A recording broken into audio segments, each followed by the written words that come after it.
From the lips of George Floyd straight to the hearts and minds of an outraged and grieving American people. Following a week of violent and nonviolent protest, will the senseless police killing of a Houston son finally trigger real and lasting change? In the nation's capital, Donald J. Trump, Bible in hand, threatens unprecedented military intervention to quell growing unrest. Could this president disregard the Constitution and use forces meant to protect Americans to instead suppress them? And here at home, the COVID watch continues.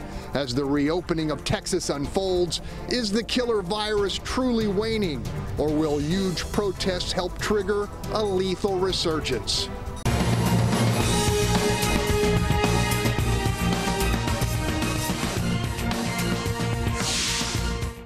I'm Greg Groogan, and welcome to What's Your Point, where our panelists call it like they see it. Let's greet them. Starting us off, Charles Blaine, founder of Urban Reform.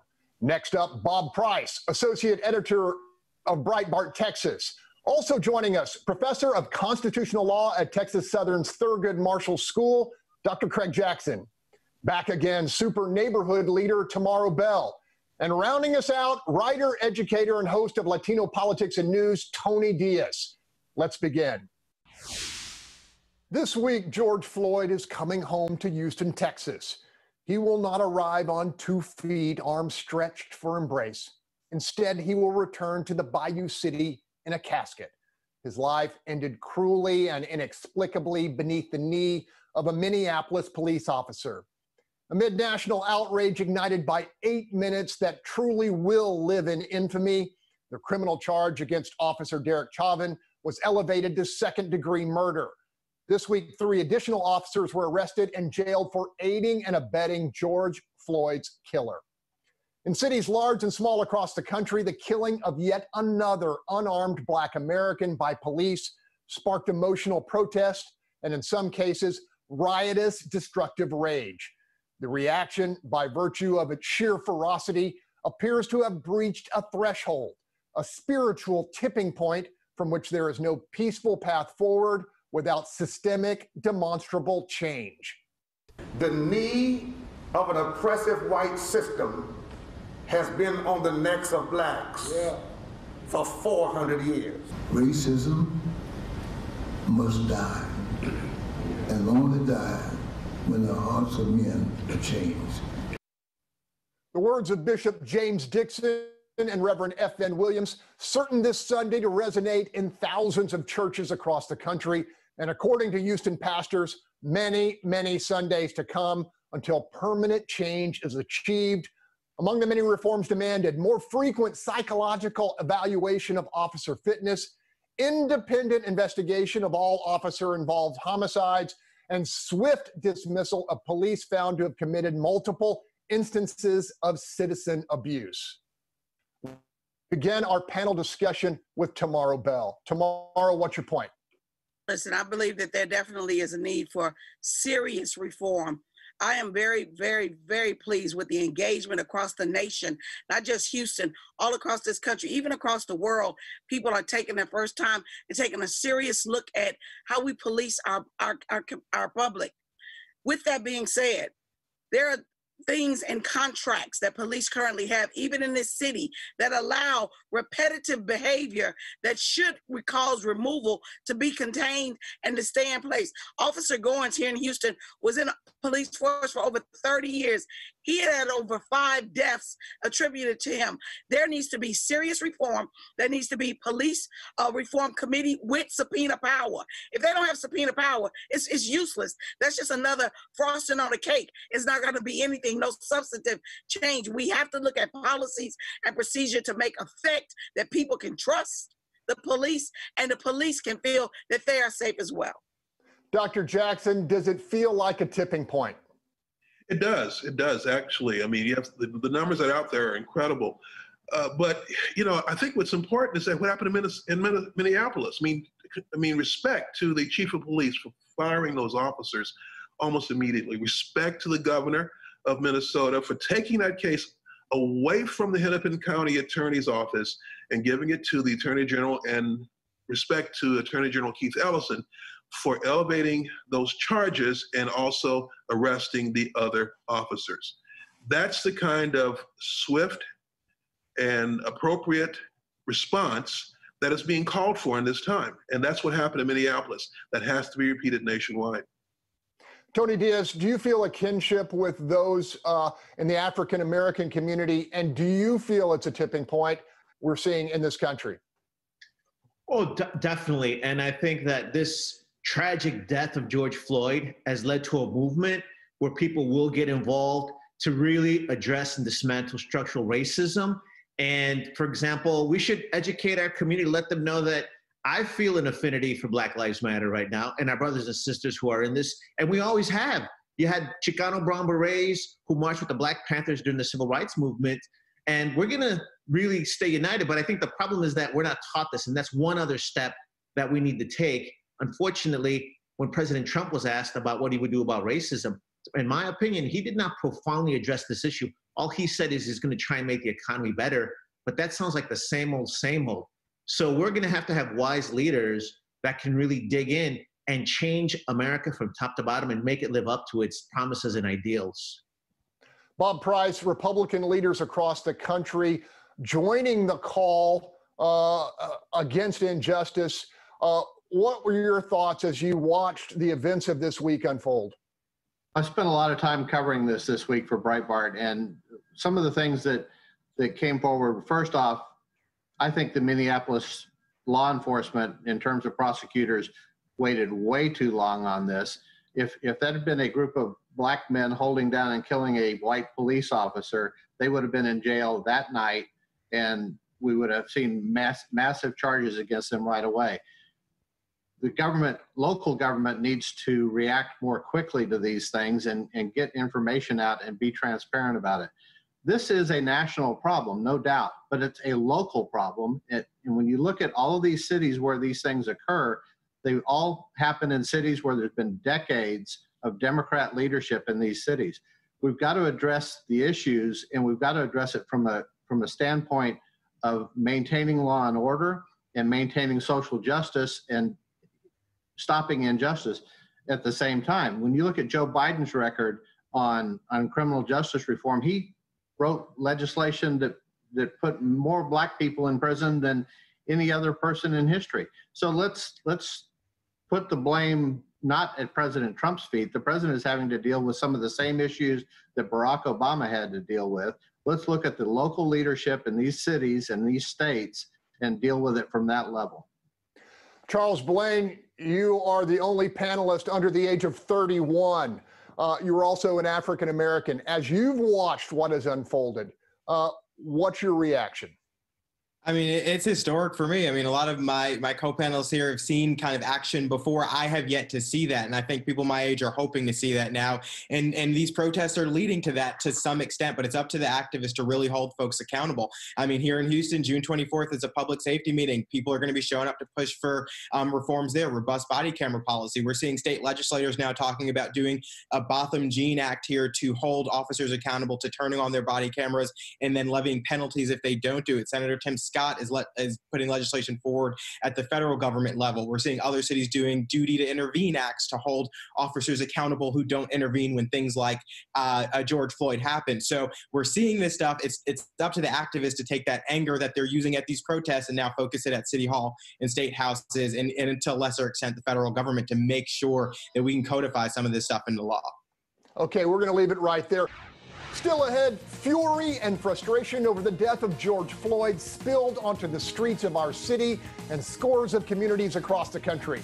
Why and how the massive demonstration remained mostly peaceful here in the victim's hometown. We're going to talk about it. Stay with us.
The day we lose the consent of the people, this is what happens. So we are going to fight, because I know one other truth, that most cops are good. Yes. That we got to lift up the good side. We have to lift them up, but we have to hold the bad ones accountable. Houston Police Chief Art Acevedo diffusing tension and de-escalating hostility. In short, doing what genuine leaders do in a crisis, act personally and decisively to preempt violence before it happens. The gathering of 60,000+ emotional and angry protesters in the heart of our city had all the volatile ingredients for conflict and potential bloodshed. It begs the question of our panel, why were we different? Certainly the hurt here is no less. It begs the question of our panel, why were we different? Certainly the hurt here is no less. I'm going to start with Charles Blaine. Yeah, I mean, from being down there, it was interesting. I saw from this protest, very different than other protests I've seen. Acevedo had numerous instances, took off his mask, got out in the crowd when the crowd was getting agitated, and talked to folks and really calmed things down. And I think that played a role in it. I think him stepping into it really helped, but action needs to come after that. I mean, that you can't just talk, you got to deliver action. But I do think that's why some of the, violence that we've seen in other places didn't come here. He really put himself into it and helped calm it down. Tony Diaz, you were on the ground there as well. What's your take? So I was there at the march with members of LULAC Council 60. It was very organized, very peaceful. And I'll say this, I really felt like it was organized by Houston and Houstonians. We received emails about it from the email list of the mayor. The organizers said, this is our home. They said, look out for people starting trouble there. And I think also, as we went through, we recognized a lot of the folks that were there during the day. And I think Houston is learning from other cities as well. It wasn't perfect, but I think it was something we can be proud of. Tomorrow, bottom line, why did it work here and not in other cities? Well, I know one of the reasons that it worked here was because this is George's home. So there are people in there who actually knew him, felt him, going to miss him, know the family. The family is large, and they know him. And the fact that Tuesday's event, Trader Truth and Bum B were the ones that helped organize this. And I'm telling you, that is why I went to this one, because people went out there and they saw it was about peace, and they promised that it was going to stay peaceful, and it did. Okay, Professor Jackson, 20 seconds.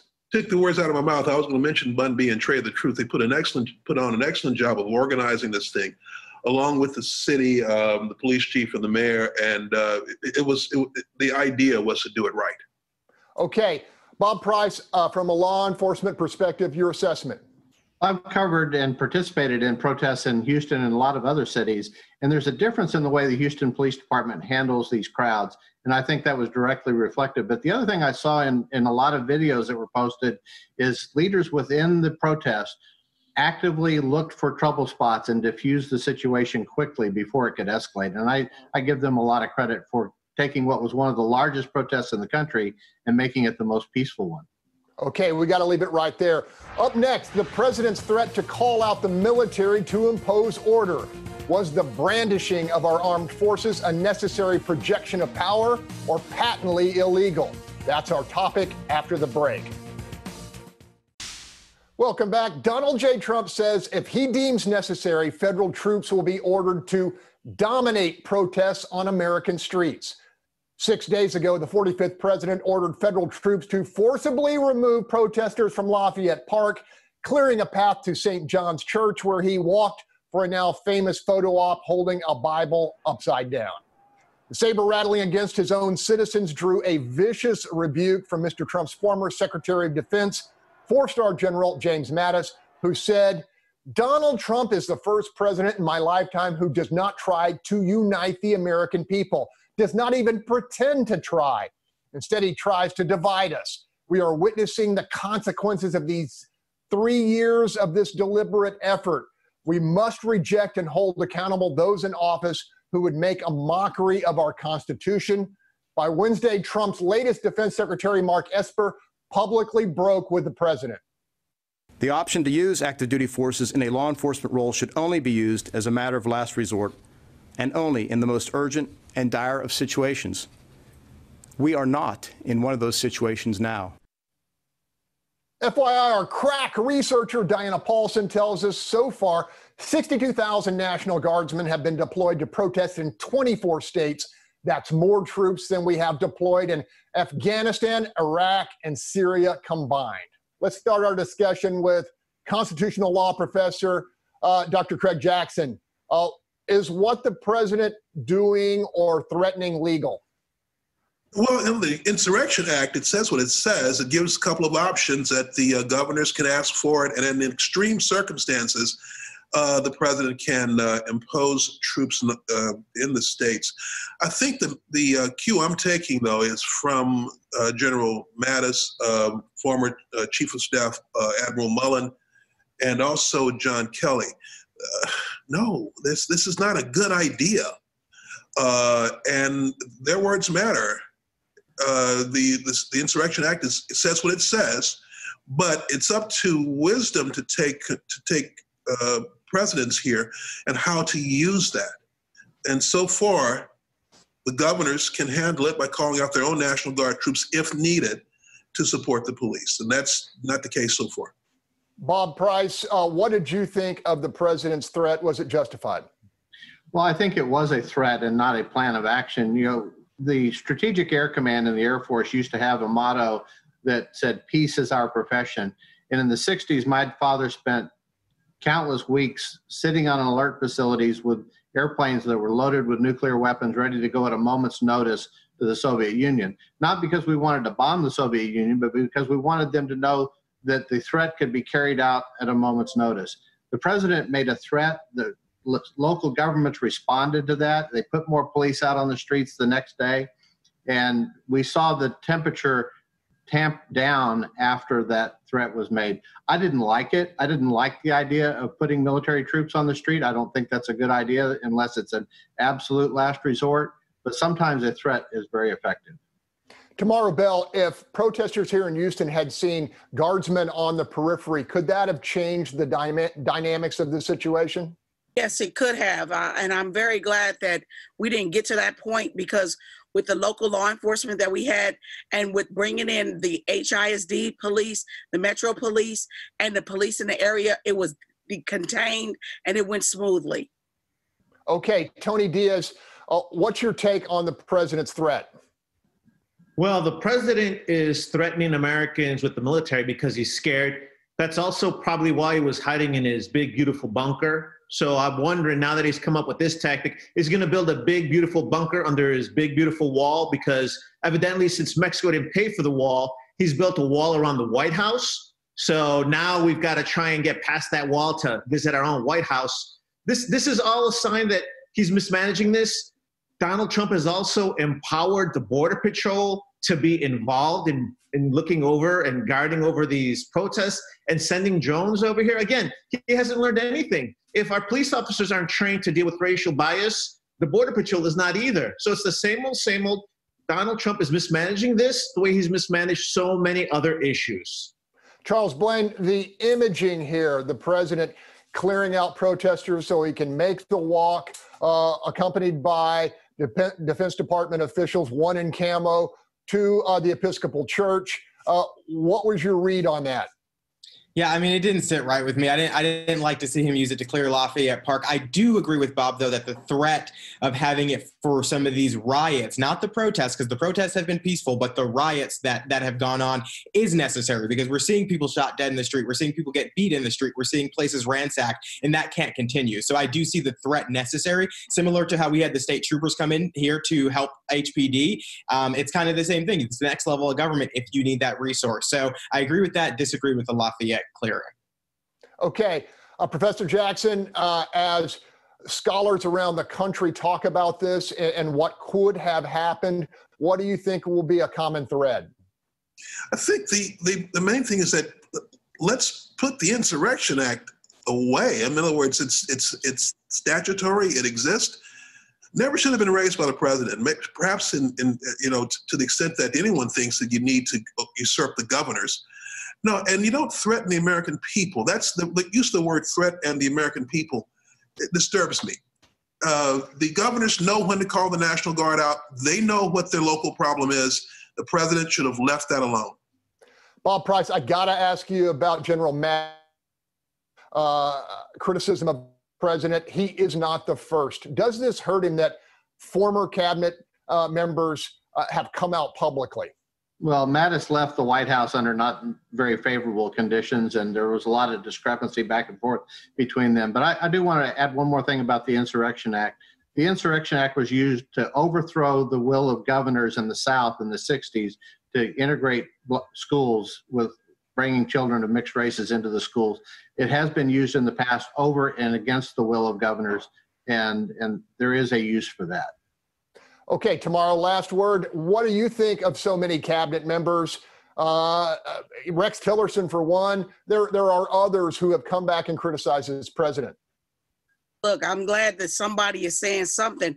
It's like, I mean, people in the public have been screaming, the emperor has no clothes. The emperor has no clothes. And yet they just said, oh, no, he's not really naked. I'm very glad to see them say something. Okay, we're going to leave it right there. Still ahead, whether Donald Trump stays or goes in November. A well-known Texas writer predicts heavy turbulence for the nation either way. Pulitzer Prize winner Ken Herman's vision of the future when we come back. Welcome back. Writer and reporter Ken Herman has been covering Texas politics like a blanket for the better part of 4 decades. Many of you may remember his stellar work at the old Houston Post before eventually landing at the Austin American-Statesman. Recently, Herman did a bit of political forecasting in regard to the president and came up with 2 scenarios, bad and worse. He already sends out fundraising emails, his campaign does, saying the Democrats are trying to steal the election. They're trying to cheat, mail-in ballots, whatever. And, you know, he did that last time in 2016 when I'm pretty sure he thought he was going to lose. And during the whole thing, he said, this is rigged, this is rigged. And then it turns out it might have been rigged, perhaps in his favor. But he won. He won, fair and square, we think. If he loses this time, will he say it was rigged? Will he, and how far will that go? I guess there's some mechanism. You can go to the courthouse, and you could do that in a civil manner if you really think something bad has happened. I would like to think our system allows for that. I'd like to think more that no one would pursue that unless they really, really thought there was something there, because it's so divisive. But you can't picture this guy giving the wholesome, needed, important concession speech. You can't picture him on Inauguration Day with his family greeting the incoming president's family at the White House, which is a tradition.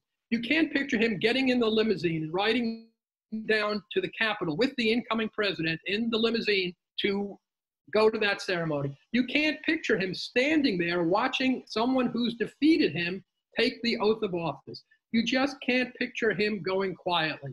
And that is so dangerous for our nation. And if that doesn't worry you enough, here's something that's not beyond the possibility. What if the concession speech on election night, if it's clear he's lost, is also his re-election speech? I'm running in 2024, and the campaign starts now.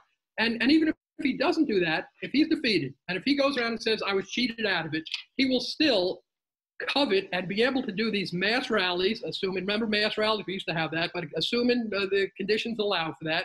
What if he continues to have these mass rallies with 20,000 people fired up by a defeated candidate saying, I was cheated out of this, we cannot allow this to happen? And, you know, that's perfect for his ego. He would love that. Matter of fact, in some ways, that's better than being president, because you don't have to also do the job, because the job is kind of hard. So he could just concentrate on that. Not only that, his other favorite thing, making money, he could charge people $20 a head to come in and they'll show up. And what if he's on TV every night? What if he buys into a TV network, which is not out of the question, and he's on every night saying, I was cheated, this election is phony, and I'm delegitimizing the presidency? I would like to think this is way inconceivable and stuff from a book you'd never be able to sell, but there's nothing in this president's behavior that makes you think this is out of the question. Still ahead, a stunning and racially offensive blunder by the incoming leader of the Harris County GOP. A banana purposely positioned next to the words of Martin Luther King. The call for Keith Nielsen's resignation is front and center when we come back. Welcome back. A single banana presented next to the words of civil rights icon Dr. Martin Luther King. In these racially charged days, who could be offended by that? The obvious answer, millions of people, most of whom don't look like incoming Harris County GOP leader Keith Nielsen. Forget those in the other political party. Calls for Nielsen to step aside have come from Congressman Dan Crenshaw, Senator Ted Cruz, and Lieutenant Governor Dan Patrick.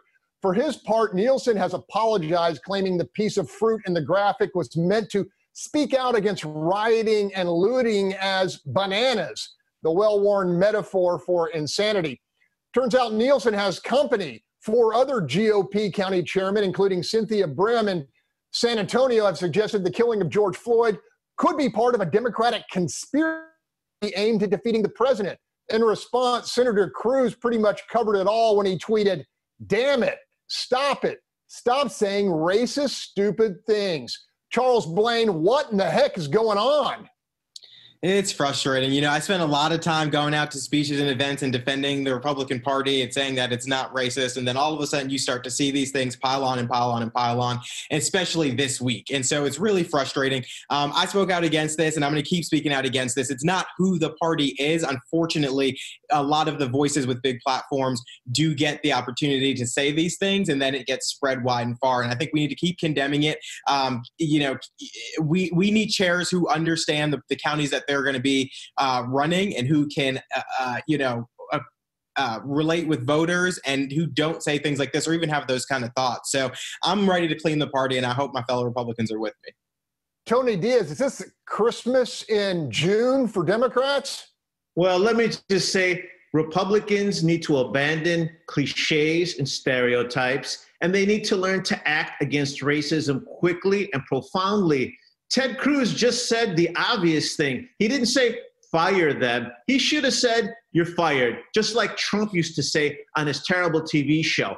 So when you're playing TV, you act tough and actually act? No, they should have straightened this out right away, because this is the same kind of garbage that builds up into all these different crises. So Republican Party needs to clean house, and for every second that it took them from saying the racist statement to quitting, they're bleeding 100 votes per second. So act fast or take a walk. Bob Price, there are so many highly intelligent, highly principled Republicans. What do you make of this? You know, unforced errors happen a lot, especially when you have new people getting in front of the cameras and stuff. Anytime you are going to post something as an elected official, and county party chairmen are elected officials, they need to take time and look at it and analyze it. But, you know, it shouldn't take much time in looking at this post to see how it could be interpreted and in a very damning way to the person who wrote it. I think Senator Cruz said the right thing. You know, these guys can't be fired necessarily. They're elected by the party, and they have to be removed by internal mechanisms within the party. There have been outrageous statements by Democratic chairmen in the past. It happens. But unfortunately, in this moment, in this time, these statements are, I think, horrific, and I think they need to be condemned. And the parties of these counties need to look at these people and decide what to do.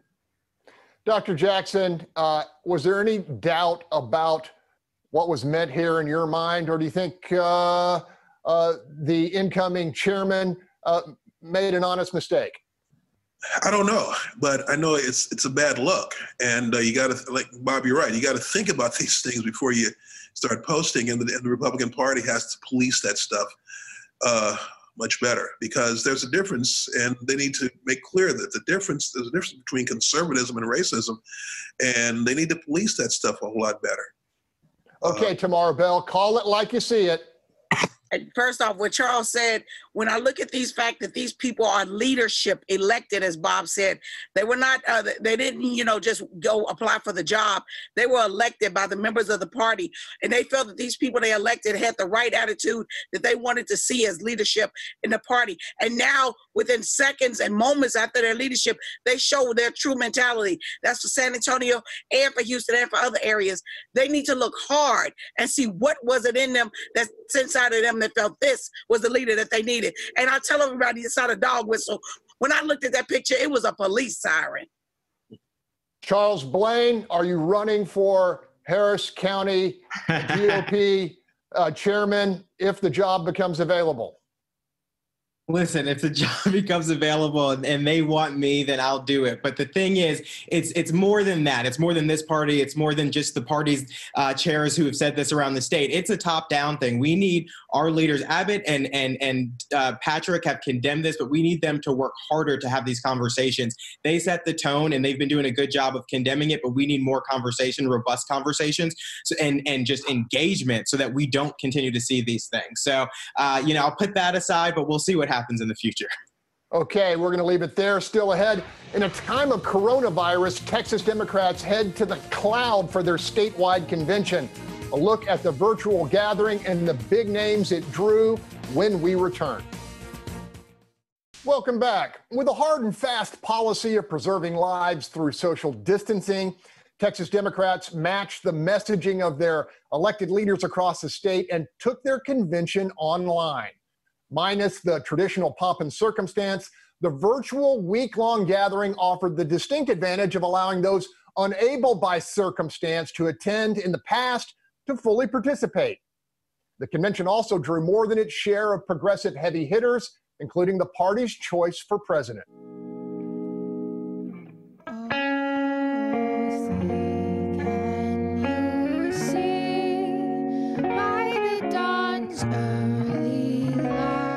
This might be the most unusual and unprecedented Texas Democratic Party convention ever. Because I believe that in order to beat COVID-19, Democrats have got to lead wearing a mask, washing our hands, social distancing, because an administration failed by not having enough test kits, PPEs. But we have to stand together to be united, and we've got to change this administration and move into the future in 2020. And elect the next president of the United States, Vice President Joe Biden. Texas is an important battleground state for our campaign in 2020. I think we have a real chance to turn the state blue because of the work all of you have done. It will be absolutely seismic. It will stop Donald Trump in his tracks forever, and it will change what is politically possible in America. This is a time of tremendous crisis for our nation. Across the country, people are protesting police brutality and demanding justice. Truth is that I am angry today. Not the kind of anger that would cause me to throw a brick or burn down a building. It's the kind of anger that would make me want to do something constructive. Protests work, but elections matter. And we need you to vote, damn it. Still ahead, casting aside caution, racial justice protesters gather en masse, despite dangers of spreading COVID-19. Could all that principled risk-taking impact the debate over mail-in ballots? Our panel dives in after this short break. Welcome back. Passionate, principled, and compelled to have their voices heard, protesters here and across the nation gathered in large, often tightly packed concentrations, ideal for rapid spread of the coronavirus. Ironically, before the George Floyd tragedy broke, many of the very same folks were demanding universal mail-in ballots as a protective measure against contracting COVID-19 at the polls. Republicans have argued that Americans who can go to the grocery store should be willing to brave the same modest risk to cast a ballot in person. Meantime, the issue for the upcoming July runoffs was decided this week with the Fifth Circuit, leaving the Texas Supreme Court ruling that legitimate fear of contracting the virus does not qualify as a disability under the current state statute right in place. Let's start off with Professor Jackson. What's your take on this? I think this case is going to travel to the Supreme Court, I believe. The Fifth Circuit's opinion basically turns on a kind of a precise point in constitutional law having to do with the degree of scrutiny that the government can have in preventing people from doing certain things, in this case, voting by mail. And all that the court said is that there needs to be a rational basis for the state law. Now, that's a subjective standard, and and there are differences of opinions as to whether or not the state law is rationally based, because in a time of disease and pandemic, you certainly have that risk that you're running. And I want to make one thing about scale. A few hundred thousand people protesting on the streets compared to millions of voters. That's a whole different scale, and I don't think you can talk about protesting in the same breath you talk about people going out to vote on one particular day next November. I'm going to ask that to Tony, though. Does it somehow, at least symbolically, undercut the effort when so many protesters kind of threw caution to the wind to gather, and many of those same protesters supporting mail-in ballots?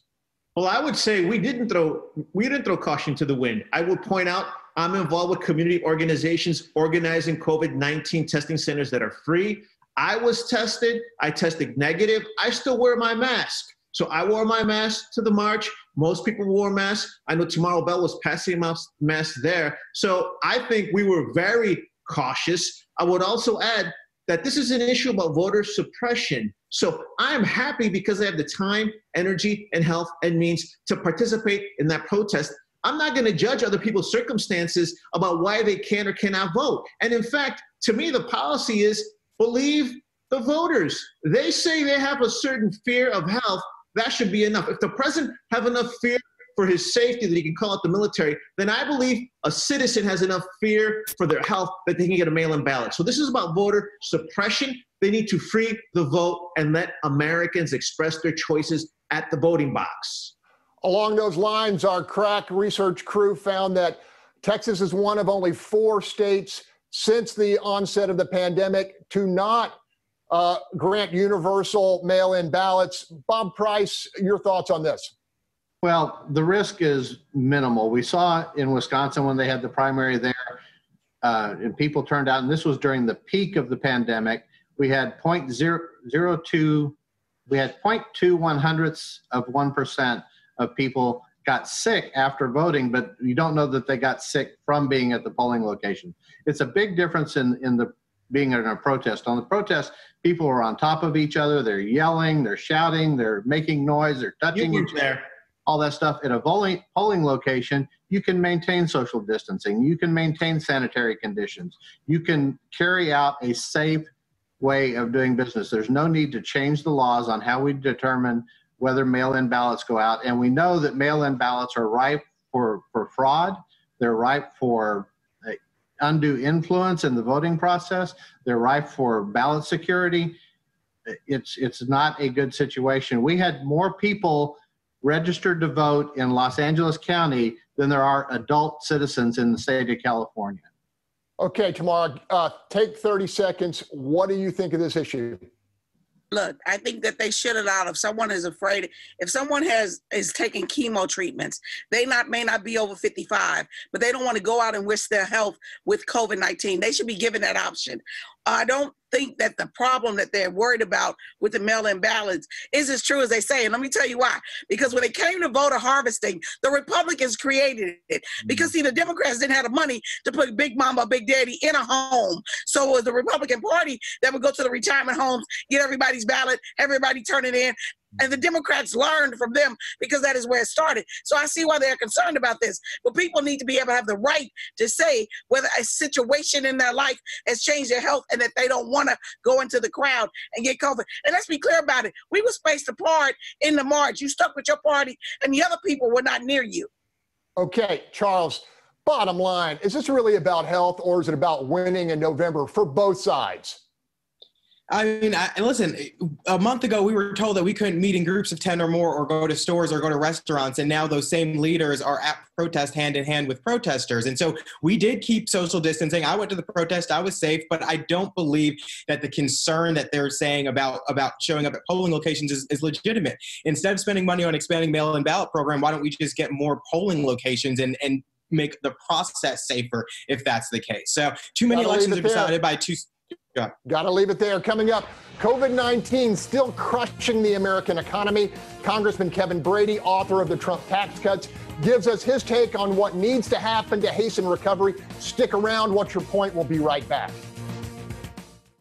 Welcome back. As then chairman of the House Ways and Means Committee, Congressman Kevin Brady was the architect of the biggest tax cut in American history, a catalyst which helped generate the lowest unemployment rate in a generation. Unfortunately, due to the pandemic, that supercharged economy is now history. This week, I asked Chairman Brady what can be done to start healing what's been knocked reeling. Now, in addition to keeping the pressure on the virus, our top economic priority has to be making sure the 41 million Americans who've lost their jobs temporarily don't lose them permanently. And so I think the key to that is, as we reopen safely, we have to help businesses rebuild their workforce, bring their workers back. We need to make sure that they've got the capital to ride this out. And then I think we need to help them remake their workplaces so they're safe for both the workers and the customers, because with that confidence, we'll see the economy rebound. Yeah, so since one of our biggest challenges is getting people returned back to their job, the unemployment benefits that Congress passed, in some cases they're so generous, it pays people more to stay unemployed than to go back to work. And as a result, our Main Street businesses are struggling. Many of them are not going to be able to reopen.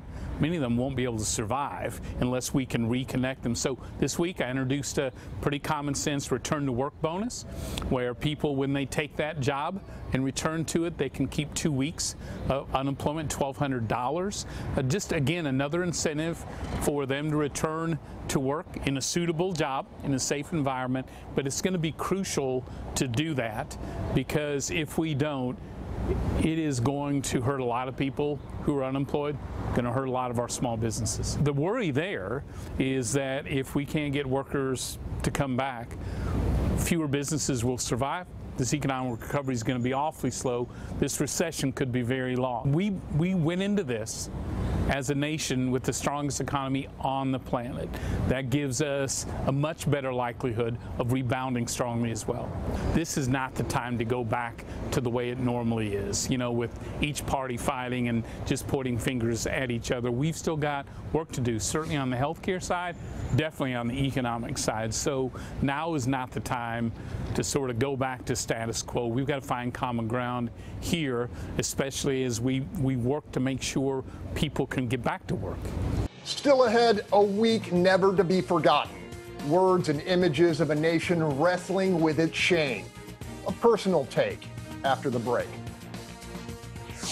Welcome back. In our modern world, we are bombarded daily, almost hourly, by a myriad of images.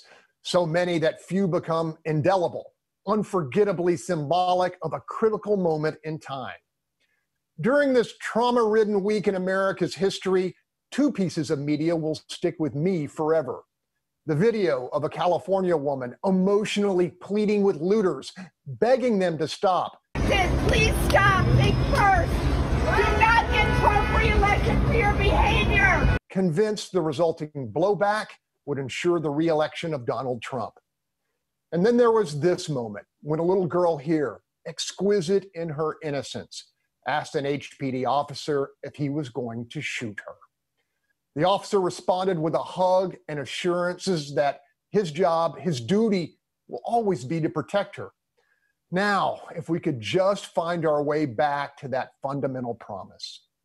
Snapshots of our turbulent times amid a whirlwind of fear, misunderstanding, and yes, justice long denied. That's my take, and that's all our time. This important discussion continues just ahead on Fox News Sunday with host Chris Wallace. From all of us here, have a safe week.